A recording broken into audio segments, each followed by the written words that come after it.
ঘন্টার ভিতরে দোয়া কবুলের সবচেয়ে আদর্শ সময়, যে সময়ের দোয়া কবুলের সম্ভাবনা সবচেয়ে বেশি, সেটা হলো ভোর রাতের সময়টা। আল্লাহ সুবহানাহু ওয়া তাআলা ডেকে ডেকে বান্দার ক্ষমা ঘোষণা করেন, বিপদ আপদ দূর করেন, অসুখ বিসুখ দূর করেন।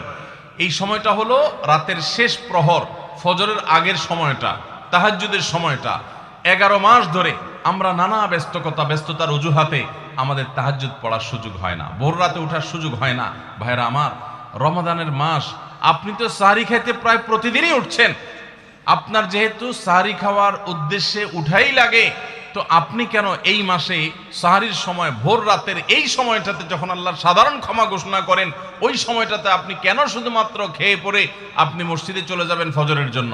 অবশ্যই আপনি সাহরি খেতে উঠলে 2-5 মিনিট সময় বের করে বিশেষভাবে আল্লাহর কাছে দোয়ায় মনোনিবেশ করবেন। আমাদের একটা বড় ভুল হলো সাহরির এই সময়টাকে দোয়ায় আমরা মনোনিবেশ করি না। সম্ভব হলে 2 রাকাত নামাজ পড়েন, 4 রাকাত নামাজ পড়েন।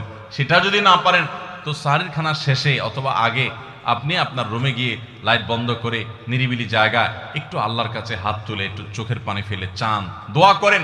দোয়ার এই সুযোগটা 11 মাস আপনি পান না, রমজান মাসে সাহরির উসিলায় পেয়েছেন, তো আপনি সেই সুযোগটা কেন হাতছাড়া করবেন? আমি বিনয়ের সাথে বলতে চাই, একজন মানুষের যেন আমরা এই সুযোগটা হাতছাড়া না করি।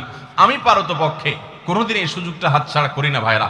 যেদিন কিছুই করতে পারি না, ওইরকম দোয়া করার সময় হয়তো নাই, কোনো কারণে দেরি হয়ে গেছে উঠতে উঠতে, ওই দিন খাইতে খাইতে মনে মনে দোয়া করার চেষ্টা করি, প্লেটটা ধুইতে ধুইতে দোয়া করার চেষ্টা করি।